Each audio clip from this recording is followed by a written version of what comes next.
오늘 우리에게 주신 하나님의 말씀은 마태복음 말씀입니다. 13장 10절에서 13절 말씀이고, 설교 제목은 왜 말씀을 생명처럼 가까이 해야 하는가입니다. 제자들이 예수께 나와 이르되 어찌하여 그들에게 비유로 말씀하시나이까? 대답하여 이르시되 천국의 비밀을 아는 것이 너희에게는 허락되었으나 그들에게는 아니 되었나니. 12절 13절 합독합니다. 시작. 무릇 있는 자는 받아 넉넉하게 되되 없는 자는 그 있는 것도 빼앗기리라. 그러므로 내가 그들에게 비유로 말하는 것은 그들이 보아도 보지 못하며 들어도 듣지 못하며 깨닫지 못함이니라. 살으신 하나님의 말씀입니다.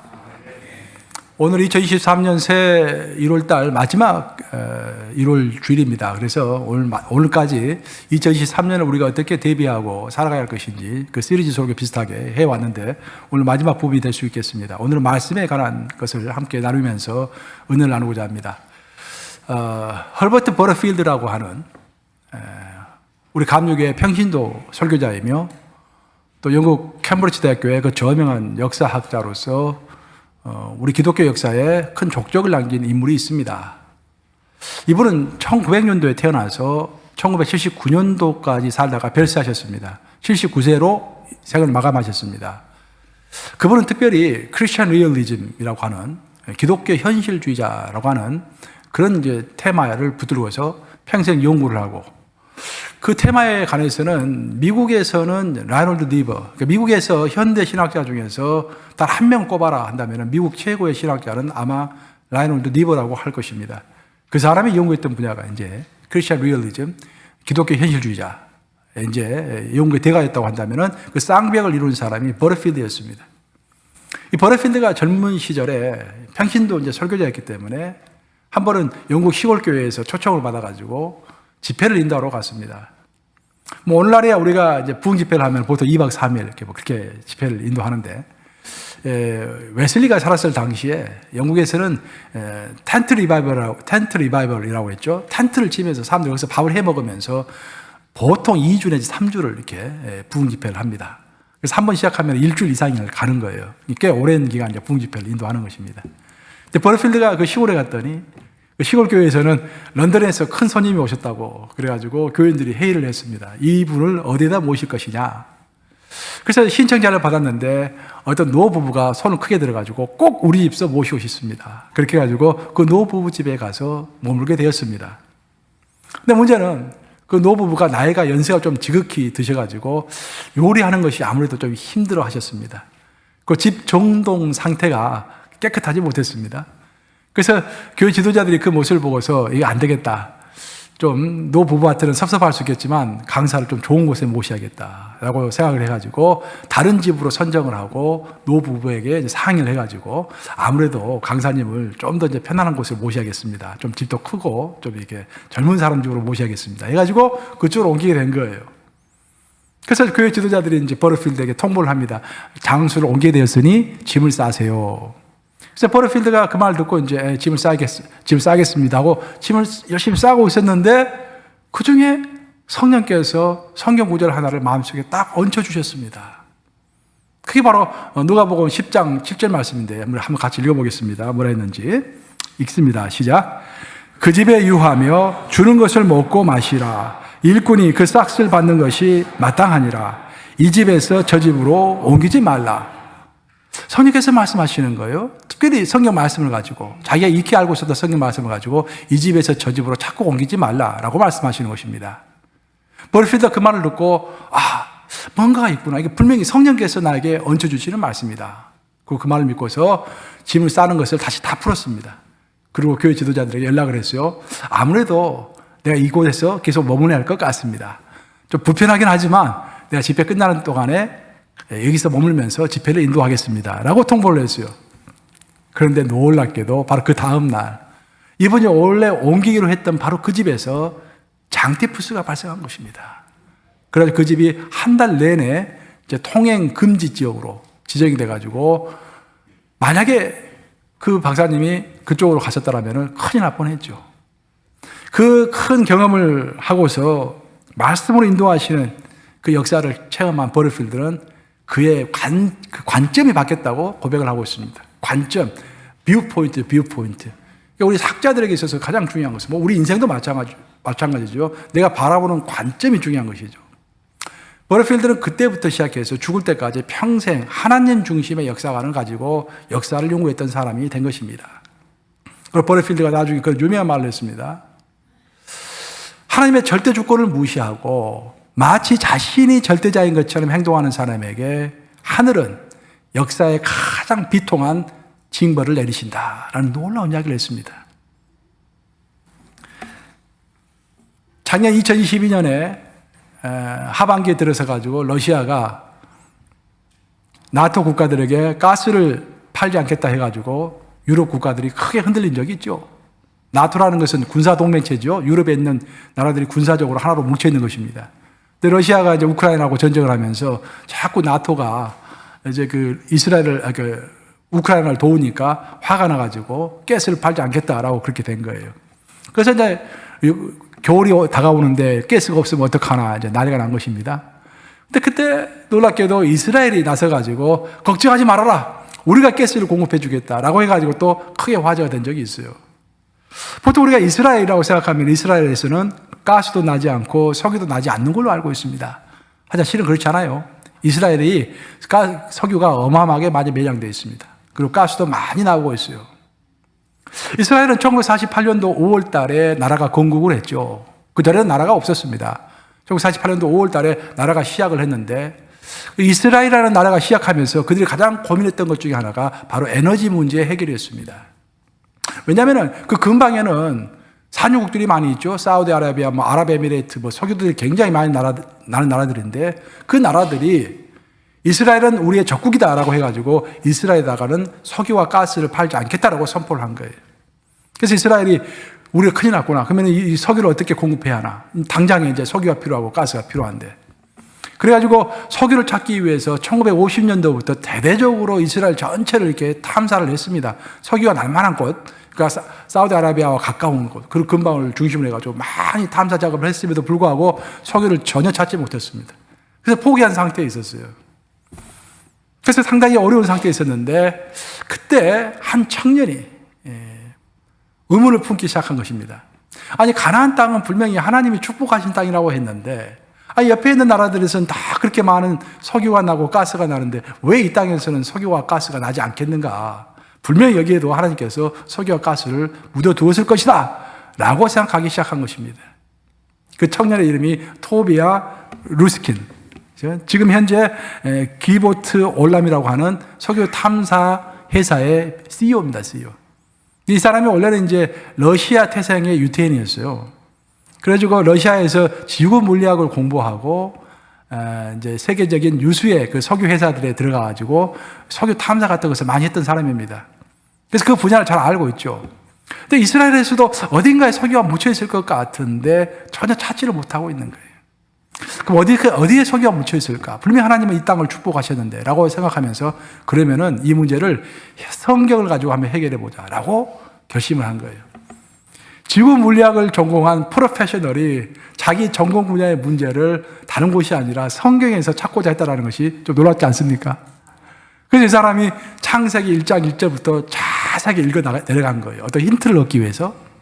창세기 1장 1절부터 자세히 읽어 내려가다가 신명기 33장에 눈이 딱 멈춘 것입니다. 신명기 33장을 보시면은 모세가 이스라엘 백성들을 40년간 광야에서 인도하고 이제 가나안 땅으로 들어가기 직전에 하나님께서는 모세야 너는 들어가지 말라라고 하시죠. 그래서 모세가 할 수 없이 들어갈 수 없는 상황 가운데서 이스라엘 12지파를 다 모아놓고 그들 앞에서 마지막으로 유언적인 축복을 하는 내용이 바로 신명기 33장의 내용인 것입니다. 신명기 33장을 보시면은 모세는 이스라엘의 12지파를 한 지파 한 지파 이름을 불러가면서 그들의 미래를 축복하고 있습니다. 근데 놀랍게도 모세는 19절에 이르면은 33장 19절에 이르면은 거기서는 이사갈 지파와 스브론 지파를 함께 모아서 두 지파를 함께 축복하고 있는 내용이 나옵니다. 그 내용이 바로 이런 내용이요. 33장 19절 같이 읽어보겠습니다. 시작. 그들이 백성들을 불러 산에 이르게 하고 거기에서 의로운 제사를 드릴 것이며 바다의 풍부한 것과 모래에 감추어진 보배를 흡수하리로다. 여기에 루스킨이 눈길이 딱 머문 거예요. 아니, 바다에 풍부한 것은 좀 이해가 되지. 어느 정도 물고기를 많이 주신다든지 그런 것이 있기 때문에. 근데 모래에 무슨 보배가 묻혀 있을까? 모래에 묻혀있는 보배는 뭐다? 감추었다 했잖아요. 감추어진 보배는 석유다라고 생각한 거예요. 그리고 계속해서 33장을 읽어나가는데 24절에 눈이 또 딱 꽂힙니다. 아셀 지파를 축복하는 내용인데 24절 한번 보겠습니다. 함께 읽습니다. 시작. 아셀에 대하여는 일러스되 아셀은 아들들 중에 더 복을 받으며 그의 형제에게 기쁨이 되며 그의 발이 기름에 잠길지로다. 여기에 이르자 루스킨이 박수를 딱 쳤습니다. 바로 이거다. 그의 발이 기름에 잠길지어다. 그러면은 스불론 지파가 살았던 곳과 아셀 지파가 살았던 곳이 어딘가 찾아보았어요. 거기선 여호수아서를 읽어보면 나오죠. 여호수아서를 읽어보면 땅을 분배받을 때 스불론 지파는 갈릴리 호수하고 지중해, 이스라엘 땅의 서쪽은 지중해죠. 지중해 그 가운데 땅을 스불론 지파가 받았습니다. 아셀 지파는 이스라엘의 최북쪽의 왼쪽, 지중해 쪽에 붙어있는 왼쪽, 바다에 잡혀있는 그 지역을 땅을 분배받았어요. 그 한국으로 말하면은 한국의 북쪽에 바다에 잡혀있는 서쪽이니까 인천 같은 곳이죠. 인천 같은 곳. 바로 이거다. 이제 루스킨은 마음속에 믿은 거예요. 이게 하나님이 분명히 약속하셨다. 바로 그 근처의 땅을 탐색하면은 석유와 가스가 분명히 나올 것이다 라고 신념을 가지고 발굴하기 시작한 거예요. 그러다 드디어 2004년에 큰 대박이 터진 것입니다. 어마어마하게 큰 유전을 발견하게 된 거예요. 그 지역에서. 더 놀라운 것은 그 지중해, 그 바다에 풍성한 것이 있다라고 했잖아요. 19절에 바다에 풍성한 것, 머릿속에 감추어진 것, 너 발이 기름에 찰 것이다. 그랬잖아요. 바다에 풍성한 것이 있을 것이다. 그 지중해에 분명히 뭐가 있을 것이다. 라고 탐색을 했는데 아셀 지파가 있는 그 근방에 지중해를 탐색했는데 거기에서 어마어마하게 큰 2개의 가스 유전을 발견한 거예요. 그 가스를 이번에 유럽에다가 공급하겠다고 큰 소리를 친 것입니다. 이렇게 하나님은 우리에게 말씀을 통해서 영감을 주십니다. 우리가 인생을 살아가면서 하루하루 내가 어떻게 살 것인가, 무엇을 동원해서 이 문제를 해결할 것인가, 어떤 구체적인 방법을 아는 것도 중요하지만 사실 방법보다 훨씬 더 먼저 우리가 해야 할 것은 영감을 얻는 것입니다. 하나님이 우리를 통해서 내 평생을 무엇을 위해서 살아갈 것인가, 어떤 것을 위해서 어떤 방식으로 살아갈 것인가, 그 영감을 주시는데 그 영감을 받아야만이 우리가 방향성을 잡는 거예요. 그렇죠? 루스킨이 아셀 지파가 살았던 지역, 스불론 지파가 살았던 지역, 그곳에 분명히 뭔가 있을 것이다. 영감을 받고서 방향성을 잡은 것입니다. 그러고 나서 하나님께서는 우리와 소통하기를 원하시는 하나님이십니다. 하나님께서 우리와 소통하실 때 물론 하나님께서는 기적과도 같은 하나님의 음성을 들려주시기도 하고 또 어떤 큰 홍해바다를 가르치기도 하고 또 죽은 자를 혈류병을 앓은 여인을 살리신 것처럼 죽은 자 같이 된 자를 살리기도 하시는 그런 기적과도 같은 방법을 통해서도 우리와 소통하시는 것은 맞습니다. 하지만 대부분의 경우 하나님은 우리에게 평상시 소통하시는 방법은 말씀을 통해서 소통하시는 것입니다. 성경 말씀을 통해서, 설교 말씀을 통해서, 또 주변 사람들의 말을 통해서, 말씀을 통해서 대부분이 하나님은 소통하시는 것입니다. 버트필드도 평상시에 성경을 읽었던 사람이기 때문에 그 누가복음 10장 7절 말씀을 익히 알고 있었기 때문에 성령께서 그 말씀을 딱 터치해 주셨을 때 단방에 하나님의 의도를 알아차릴 수가 있었던 것입니다. 오늘 본문의 말씀은 참 놀라운 말씀입니다. 예수님께서 많은 사람들 앞에서 설교를 하셨는데 놀랍게도 어떤 사람들은 예수님의 설교를 다 깨달아 안 반면에 어떤 사람은 예수님의 설교를 깨달아 알지 못했다고 되어 있습니다. 예수님은 사람들을 가르치실 때 어떤 특징이 있으셨는데 그 특징은 뭐냐면은 자기들이 잘 아는 제자들, 예수님께 헌신되어 있는 사람들을 가르치실 때는 보통 평범한 말로 가르쳐 주셨습니다. 이해하기가 쉽죠. 근데 헌신되지 않은 사람들, 예수님을 잘 모르는 사람들을, 그 군중들을 가르치실 때는 항상 비유로, 패러블이라고 그러죠. 비유로 말씀하시다라는 거예요. 근데 비유는 여러분도 아시다시피 해석이 필요합니다. 열처녀의 비유. 예수님께서 열처녀의 비유를 말씀하셨어요? 그러면 열처녀가 누구를 말하는 건가? 그래서 등불이라고 했는데 등불은 무엇을 상징하는 것인가? 기름을 채우라고 했는데 그럼 기름이 무엇을 이야기하는 것인가? 해석을 해야 하는 거예요. 그래서 군중들이 예수님의 설교를 잘 이해하기가 힘들었습니다. 그래서 제자들이 묻는 거예요. 예수님, 왜 우리를 가르치실 때는 평범하게 말씀하시다가도 이 대중들을 향해서 설교하실 때는 어렵게 비유로 말씀하십니까? 그렇게 물어본 거예요. 오늘 본문에 그렇게 나와 있잖아요. 예수님이 답변하십니다. 천국의 비밀은 너희에게는 허락되어 있지만 저들에게는 허락되어 있지 않다. 오늘 본문과 똑같은 세팅에서 언급이 되고 있는 누가복음에서 똑같은 말이 나오는데 누가복음 8장 10절에서는 이렇게 이야기를 하고 있습니다. 한번 같이 읽어보겠습니다. 시작.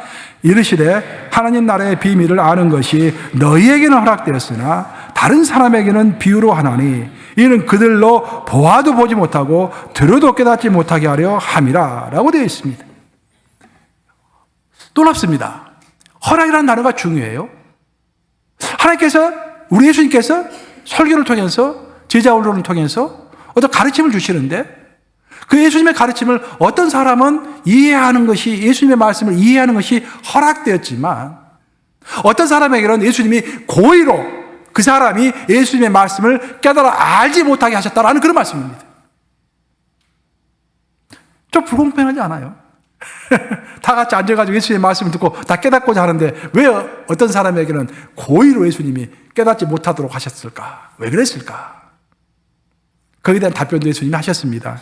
그 답변 내용이 바로 마태복음 7장 6절 말씀인데 한번 같이 읽어보겠습니다. 시작.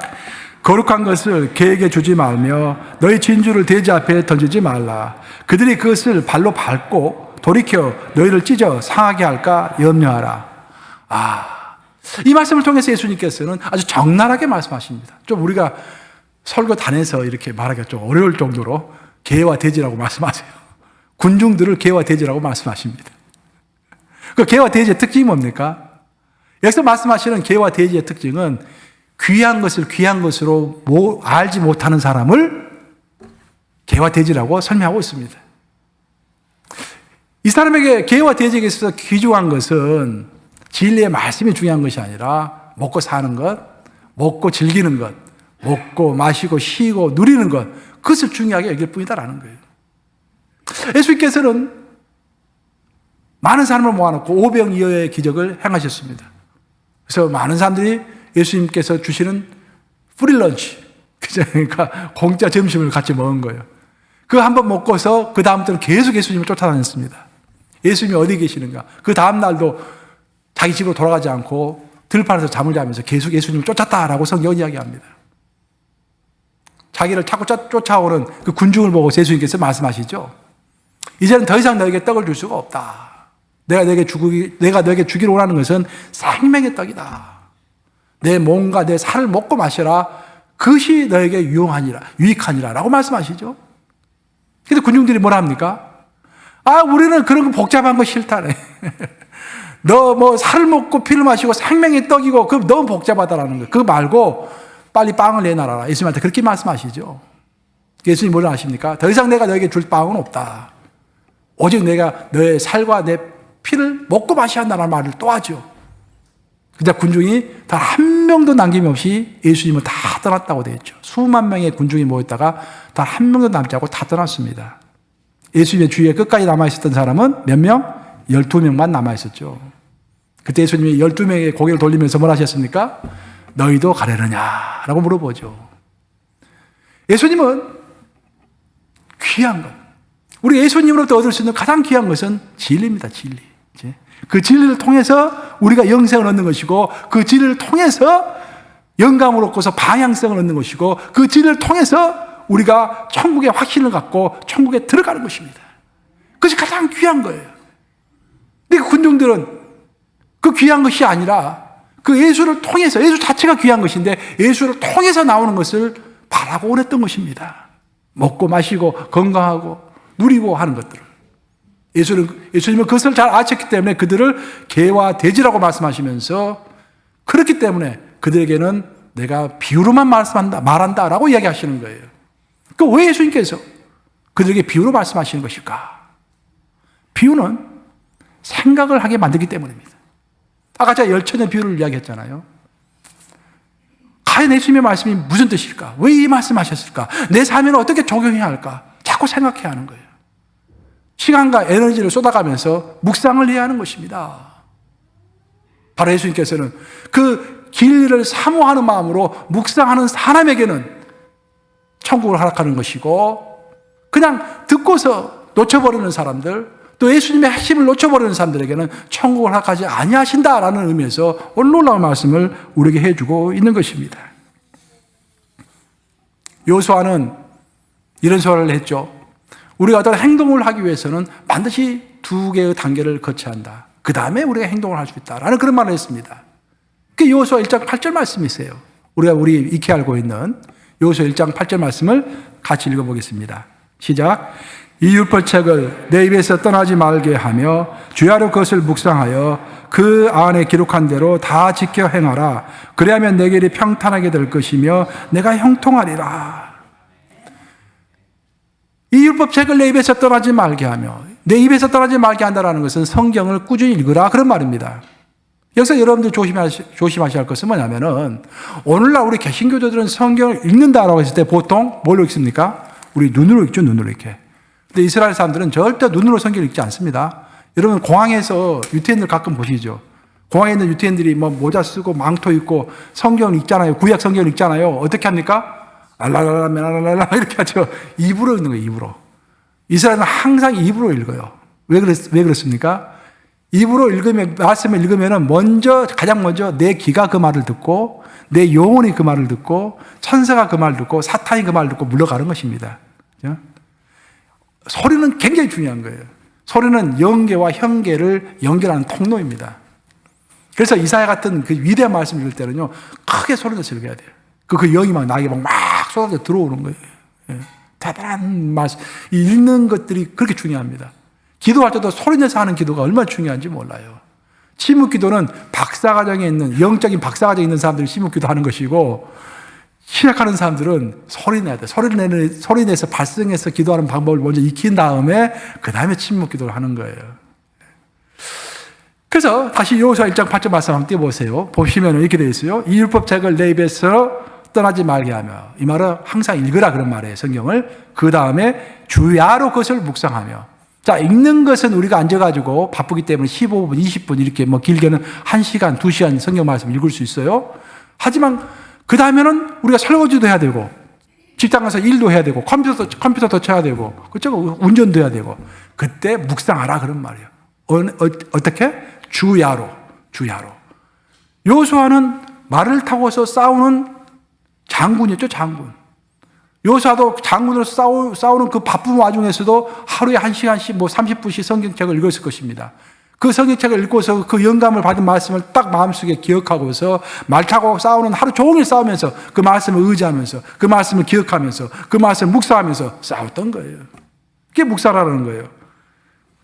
계속 와서 한번 띄워보겠습니다. 진짜 8절 보시면 그 다음에 그 안에 기록한 대로 다 지켜 행하라. 즉, 첫째는 성경 말씀을 입에서 떠나지 말게 하고, 두 번째로는 묵상한 다음에 그것을 바탕으로 해서 행동하라라는 거예요.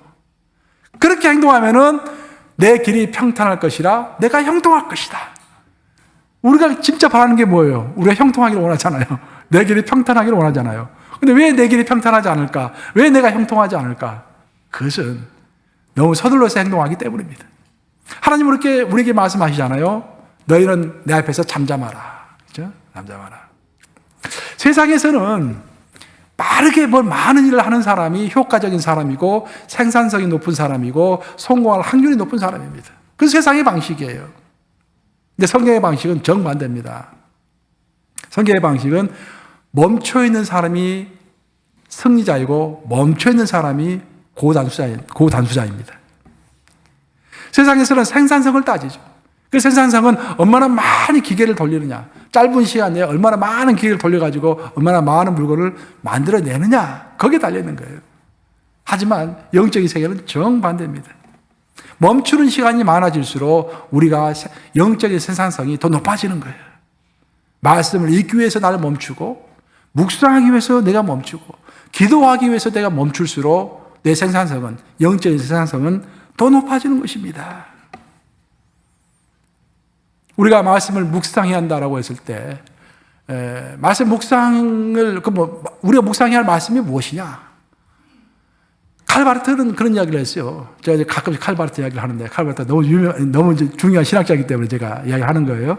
우리 근대 현대 신학의 초석을 닦은 사람이, 이제 우리 개신교 신학의 초석을 닦은 사람이 칼바르트이기 때문에, 칼바르트는 크게 두 가지로 이제 우리에게 큰 교훈을 주었어요. 첫 번째 우리에게 교훈을 준 것은 뭐냐면은, 우리는 노력한다 해서 하나님을 아는 것이 아니라 하나님이 우리에게 가르쳐 주신 만큼만, 하나님이 자기 자신에 대해서 계시해 주신 것만큼만, 리빌 하신 것만큼만 우리가 하나님을 알 수 있다. 얼마나 놀라운 말씀입니까?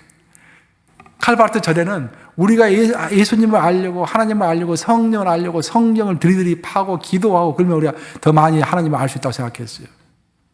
칼바르트는 그것이 아니라는 것입니다.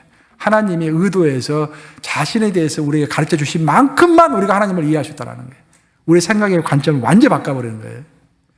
두 번째로 칼바르트가 위대하게 우리에게 가르쳐 줬던 것은 뭐냐면은, 우리가 하나님의 말씀이라고 했을 때 그 말씀은 무엇인가? 그건 세 가지로 이야기했습니다. 첫째, 말씀이 육신이 되어 이 땅에 오셨다라고 했는데, 말씀이 육신이 되어서 이 땅에 오신 분이 누구십니까? 예수님이시죠. 그 예수님, incarnated word, 성육신하신 말씀, 즉 예수님 자체가 말씀이다라는 거예요. 맞는 말씀 아닙니까? 말씀이 육신이 돼서 이 땅에 오셨으니까. 그러니까 우리는 예수님을 기억하면은 그 말씀의 의도가 무엇인지, 그 말씀의 깊은 뜻이 뭔지를 알 수 있다라는 거예요. 예수님을 관찰하고 예수님의 인생과 예수님의 인격과 예수님의 사역을 관찰하고 묵상해 보면은 하나님의 의도를 알 수 있다라는 것입니다. 그것이 첫 번째 말씀이라는 거예요. 두 번째 말씀이 written word, 쓰여진 말씀.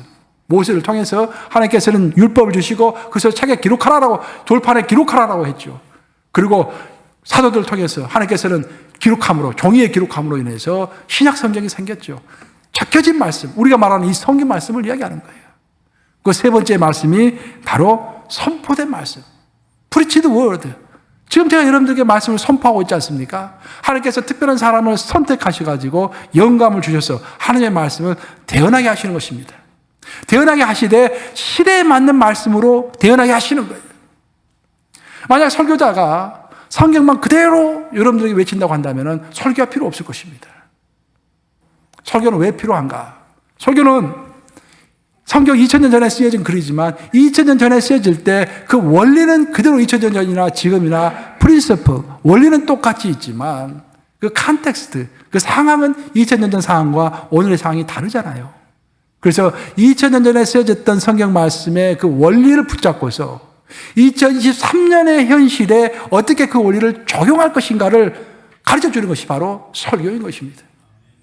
그래서 칼바르트는 항상 그런 이야기를 했죠. 한 손에는 성경을 들여야 한다. 설교자는 한 손에는 성경을 들여야 되지만 한 손에는 신문을 꼭 들여야 한다. 이것만 들고 있으면 설교할 필요가 없는 거예요. 성경 공부하면 되는 거예요. 또 이것만 들고 있으면 굳이 강단을 쓸 필요가 없는 거예요. 대학교에 가서 강의하면 되는 거예요. 설교자는 성경과 신문을 같이 들고서 2000년 전에 쓰여진 말씀을 2023년 현실에 어떻게 적용할 것인가. 즉, preached word. 그것이 바로 2023년에 말씀하시는 하나님의 말씀이다. 그래서 우리 기독인들이 하나님의 말씀을 묵상한다라고 했을 때는 incarnated word, 즉 보여주신 말씀, 예수님이시죠. 우리 눈으로 보여주셨잖아요. 보여주신 말씀. 그리고 쓰여진 말씀, 그 써주신 말씀이죠. 성경 말씀. 그리고 들려주시는 말씀, 귀로 들려주시는 설교 말씀. 이 세 가지를 묵상함으로 우리가 하나님의 뜻을 다 알 수 있고 영감을 받고서 인생을 살아갈 수 있다라고 칼바르트는 말을 한 것입니다. 사도 바울은 여러 가지 교회를 세웠지만 그 중에서도 에베소 교회를 참 사랑했습니다. 에베소 교회를 오랫동안 심호했고 가장 사랑했던 교회가 에베소 교회였습니다. 근데 부득이하게 담임 목사를 사임하고 다른 곳으로 떠날 수밖에 없는 상황이 되었습니다. 핍박이 심했고 교회 내부에서 분란이 심했고 참 어려웠습니다. 사도 바울은 눈물을 머금고 교회를 떠나면서 에베소 교회 장로들 다 불러 모았습니다. 그 에베소 장로들에게 마지막 유언의 말을 하죠. 그 말씀이 뭐였습니까? 지금 내가 여러분에게 주와 및 그 은혜의 말씀께 부탁하노니 그 은혜의 말씀이 여러분을 능히 든든히 세우사 거룩히 하심을 입은 모든 자 가운데서 기업이 있게 하시리라. 그 말씀을 마지막 말씀으로 에베소 교회 장로들에게 남겼습니다. 그 말씀을 잘 음미해 보면은 사도 바울은 자기가 세웠던 에베소 교회를 떠나면서 많은 염려가 되었습니다. 이 교회가 앞으로 잘 운영이 될 것인지, 이 교회가 든든하게 서나갈 것인지. 왜냐하면 그 당시에는 초대교회 시절이었기 때문에 많은 핍박이 있었습니다. 교리도 제대로 정립이 되었지 않았기 때문에 많은 이단들도 아주 많았습니다. 그러니까 이 교회를 어떻게 할 것인가? 사도 바울은 그 교회를 그 누구에게, 인간에게 맡기지 않았습니다. 어떤 프로그램에게 맡기지도 않았어요. 오직 사도 바울은 주와 및 그 은혜의 말씀, 이 두 가지에다가 이 교회를 맡긴다라고 이야기하고 있습니다. 예수 그리스도에게 그 교회를 맡기고 예수 그리스도의 말씀에 이 교회를 맡긴다라고 이야기하는 거예요. 만약 예수 그리스도의 말씀만 이곳에 있다고 한다면은 거룩히 하심을 입은 모든 자 가운데 기업이 있게 하시라. 기업, 인헤리턴스 아닙니까? 인헤리턴스, 열매를 이야기하는 거예요. 어떤 이 교회에 프로그램이 없다고 할지라도, 이 교회에 어떤 자금이 없다고 할지라도, 돈이 없다고 할지라도, 이 교회에 어떤 성도의 숫자가 적다고 할지라도 하나님의 말씀만 있으면은 그 거룩한 말씀이 너희를 능히 든든히 세우사 거룩하심을 입은 모든 자 가운데서 인헤리턴스, 기업, 열매가 반드시 있을 것이다 라고 선포한 것입니다. 교회라는 것이 바로 그런 것이에요.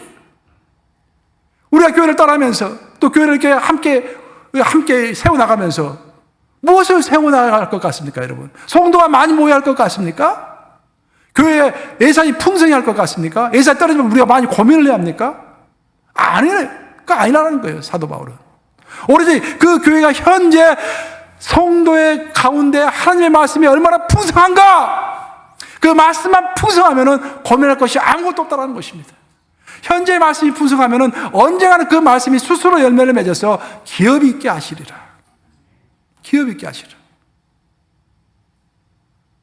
그것은 교회만 해당되는 이야기가 아니라 우리 개인의 삶도 똑같습니다. 우리가 인생을 살아갈 때 얼마나 여러 우여곡절이 많습니까? 부부도 헤어지는 판에 친구가 헤어지는 것도 뭐 다반사고, 그렇죠? 어제는 죽을 것처럼 서로 좋아져 죽을 것처럼 이렇게 살다가 오늘 원수가 돼가지고 얼굴도 쳐다보지도 않고 그런 사람도 많잖아요. 이게. 어제는 뭐 아주 사업이 너무 잘 돼가지고 세탁소를 2개, 3개, 4개까지 하다가 오늘 그냥 다 팔아야 하는 그런 상황에 처한 사람도 많고요. 우리가 무엇을 의지해서 이 땅을 살아가야 합니까? 사도 바울의 말씀에 의하면은 오직 그 은혜의 말씀, 그것만 있으면 된다라는 거예요. 그것만 있으면. 그 은혜의 말씀이 우리를 개런티한다라는 것입니다. 우리의 미래를 개런티한다라는 것입니다. 우리 뉴욕 가족도 저는 마찬가지라고 생각합니다. 우리가 가장 염려할 것은 우리 성도들이 과연 말씀 안에 있는가? 그 약속의 말씀을 붙잡고 있는가? 성경 1년 1독을 통해서, 성경 통맥을 통해서, 또 각자의 또 큐트를 통해서, 설교 말씀을 통해서 어떤 형식으로든지 성도들이 말씀을 붙잡고 있는가? 그것만 있다고 한다면 이 교회는 비전이 있는 것입니다.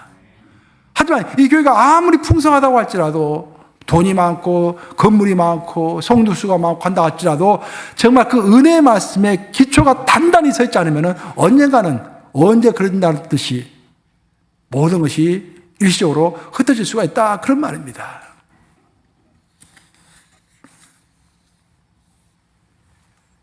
이제 말씀 마무리합니다. 미국의 외교 군사 정책에 가장 영향력을 미치는 그 잡지 하나를 꼽아라 한다면은 Foreign Affairs라고 할 수 있겠습니다. Foreign Affairs. 작년 9월 달에 센테니얼 이슈를 발행했어요. 100주년제. 100주년을 기념해가지고 이렇게 잡지가 나왔습니다. 격올간주로 이 2달에 한 번씩 나오는 그 잡지입니다. 저도 이제 올해 정책을 공부했기 때문에 지금 25년째 구독하고 있어요. 저도 구독료가 별로 쌉니다. 1년에 한 30불이면 돼요. 그래서 이제 25년간 계속 구독하고 항상 읽으면서 세계가 어떻게 흘러가는지, 그것을 또 설교에 어떻게 적용할 것인지 영감을 얻고 하는데, 작년에 이제 9월, 10월 달 판에 더 센테니얼 이슈라고 해가지고 특별하게 왔더라고요. 그래서 쭉 읽어보면서 큰 감동을 받았습니다. 그 제목이 뭐냐면은 100년을 해고하면서 The Foreign Affairs가 결론을 맺은 것이 뭐냐면은 100년, 과거의 100년 시대, 앞으로 100년 시대는 딱 한마디로 요약을 했는데 The Age of Uncertainty라고 요약을 했습니다. 즉 불확실성의 시대. 불확실하다는 거예요. 모든 것이 어떤 경제 이론도 외교 이론도 정치 이론도 제대로 적용되는 것이 하나도 없다는 것입니다. 100년을 흐르고 보니까 다 씨알도 없다는 거예요. 이게 다. 그렇죠. 경제 이론이 다 맞으면은 경제학자들이 다 최고의 부자가 되겠죠. 주식도 가장 잘 투자할 것이고 공장도 가장 좋은 곳에 투자할 것이고 경제 이론이 다 맞다고 한다면은. 근데 아세요? 경제학자들이 가장 투자를 못 합니다. 책상에서만 잘하고 실전에서는 다 실패하는 거예요. 이게. 정치학자들도 마찬가지입니다. 정치학도 책상에서는 다 맞아떨어져요. 그래서 이론이라는 것이 나오죠. 티어리가 나오죠. 근데 티어리 적용되는 것이 제대로 되는 것이 거의 없습니다. 다 예외적인 것들이 발생하고 다 틀어지는 거예요. 그래서 The Age of Uncertainty. 그래서 The Age of Uncertainty에 우리는 무엇을 의지하면서 갈 것인가? 그게 이제 화두가 된 거예요. 그 잡지에. 저는 그 해답을 알고 있습니다. 이 uncertainty, 불확실의 시대에 우리가 무엇을 의지하면서 이 땅을 살아갈 것인가? 오직 하나밖에 없을 줄로 믿습니다. 말씀입니다, 말씀. 하나님의 말씀. 천지는 없어지겠으나 하나님의 말씀은 영원하리라. 그죠? 영원하신 말씀. 세상이 급하게 돌아갈수록 우리는 돌아가지 않는 것, 변하지 않는 것을 집중해서 꼭 쥐고 있어야 합니다. 그것이 바로 하나님의 말씀이다라는 거예요. 마지막으로 하나님의 말씀에 대해서 오늘 내가 여러 가지 이야기했는데 한 가지 마지막으로 여러분이 꼭 조심해야 할 것을 언급하면서 설교를 마치고자 합니다. 사도 바울이 이런 이야기를 했습니다. 로마서 10장 2절과 4절에서 이런 놀라운 말씀하셨는데 한번 같이 읽어보겠습니다. 시작. 내가 증언하노니 그들이 하나님께 열심히 있으나 올바른 지식을 따른 것이 아니니라. 그리스도는 모든 믿는 자에게 의를 이루기 위하여 율법의 마침이 되시니라. 사도 바울이 지금 내가 증언하노니 그들이라고 했는데 그들은 이스라엘 백성을 이야기하는 거예요. 이스라엘 백성은 하나님께 열심히 있었다라고 증언합니다. 맞아요.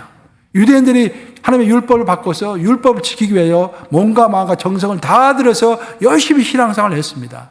그런데 사도 바울이 봤을 때는 그들에게는 치명적인 한 가지 약점이 있었는데 그것은 그들은 열심은 있었으나 올바른 지식을 따른 것이 아니니라. 올바른 지식이 없었다라는 것입니다. 그래서 우리가 의문점을 갖게 돼요. 아니 이스라엘 백성들은 모세를 통해서 하나님의 율법을 가지고 있었던 그런 사람들인데 어찌 그들에게 올바른 지식이 없다고 할 수 있느냐. 사도 바울의 주장은 뭐냐면 쭉 성경을 로마서 10장을 쭉 읽어보면은 율법을 통해서 하나님이 드러내고자 하시는 것은 앞으로 오실 메시아 예수를 이야기하고 있는데 유대인들은 예수가 빠진 율법만 가지고 열심을 냈다라는 것입니다.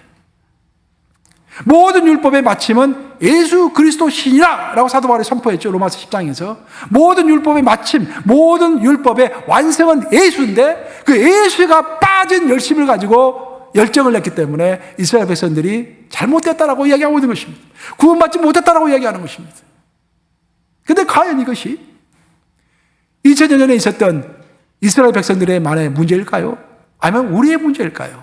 저는 우리의 문제가 될 수 있다고 생각하는 것입니다. 충분히 우리의 문제가 될 수 있습니다. 우리가 열심을 내고 있죠. 성경도 열심히 읽고 뭐 직장인도 열심히 하고 가정도 열심히 꾸리고 열심히 살아갑니다. 근데 그 열심 가운데 예수가 딱 빠져 있는 거야.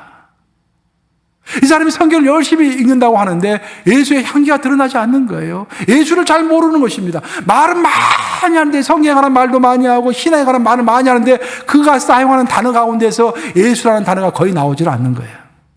하루에 수없는 말을 많이 하는데 그 사람 입에서 예수라는 이야기를 들어볼 수가 없다라고 한다면 큰 문제가 있는 것입니다.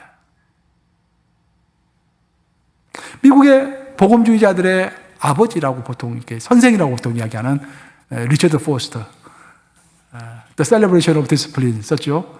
영적 훈련과 성장. 우리 교회도 지금 제가 한 5권 구입해서 밑에 지하에 있어요. 여러분 한번 읽어보세요. 제가 그 청년 시절 때 그 영적 훈련과 성장 그 책을 읽고서 얼마나 감명을 받았는지, 와, 이런 책을 쓰시는 분이구나, 이게. 그 리처드 포스터가 우리 복음주의자. 복음주의자라고 한다면은 성경이 하나님의 말씀이라고 믿고서 복음 전파가 제1의 사명이다라고 행동하는 사람들이 복음주의자들이죠. 그러니까 우리가 복음주의자들인 것입니다. 미국 복음주의자들의 구루, 즉 선생 하면은 리처드 포스터죠. 그 리처드 포스터가 유명하기 때문에 어떤 번듯한 교회에서 초청을 받아서 그 교회를 가게 되었습니다. 이 글도 제가 리처드 포스터가 쓴 책에서 읽은 내용이에요. 근데 그 교회가 아주 좋은 교회였어요. 특히 그 교회 동산이 하나 있었는데 이 동산이 아주 넓고 멋있었다고 그래요. 그 동산에가 큰 동상이 또 하나 있는 거예요. 동상. 예수님의 동상이 하나 있는 것입니다. 그 동상을 보니까 예수님이 이렇게 손을 쭉 뻗고 계시는 모습인데 예수님의 그 손 위에가 큰 성경이 놓여져 있는 거예요. 예를 들어서 이렇게 되어 있는 것이죠. 예수님의 동상이 이렇게 손을 쭉 뻗어 있는데 여기서 이제 성경을 예수님이 이렇게 쭉 뻗고 있는 거예요. 그 성경이 크게 이제 돌로 만들어져 있었습니다. 그 동상을 보고서 리처드 포스터가 깜짝 놀랐다는 거예요. 어찌하여 이런 번듯한 교회에 이런 동상이 있을 수가 있느냐. 리처드 포스터가 하는 이야기는 그런 이야기입니다. 성경의 주인은 예수님이라는 거예요. 그 성경의 주인공은 예수님이라는 거예요. 그래서 동상을 만들려면 성경을 예수님 발바닥 밑에 놓고 그 성경 위에 예수님이 올라가 있는 것이 정상이지. 어찌하여 예수님이 손을 펼쳐가지고 이 성경을 이렇게 하는 모습을 볼 수가 있나 이 말이죠. 이 모습은 주인공이 누굽니까? 성경이죠. 성경을 위해서 예수님이 손을 뻗치고 있는 것이죠. 잘못된 동상이다 그런 말이에요. 바로 그것입니다, 여러분. 사도 바울이 로마서 10장 2절에서 지적하는 것이 바로 이건 거예요. 열심은 있으나 올바른 지식이 없다라고 사도 바울은 지적하고 있죠. 유대인들은 성경을 잘 알고 있었지만 성경의 주인공이 되시는 예수님과는 무관한 사람들이었습니다. 그래서 우리가 2023년에는 말씀으로 열심을 내야 줄로 믿는데 그 2023년에 말씀을 붙잡고서 여러분들 묵상을 하는 가운데서 사업의 영감도 얻으시고 건강의 영감도 얻으시고 인생 목표에 관한 영감도 얻으시기 바랍니다. 하지만 그 말씀에 매몰되면 매몰될수록 거기에서 예수님이 튕겨져 나와야 합니다. 열심히 성경을 읽음에도 불구하고 내 입에서 예수라는 말이 나오지 않냐고 내가 뭔가 열심히 신앙생활을 하고 있음에도 불구하고 예수라는 그 향기가 나에게서 나오지 않는다면 그건 문제가 있는 것입니다. 부디 2023년에는 영원하신 하나님의 말씀을 붙잡으면서 영감을 얻으시고 거기서 승리를 얻으시되 예수가 있는 말씀이 풍성하시기를 주님의 이름으로 축원합니다.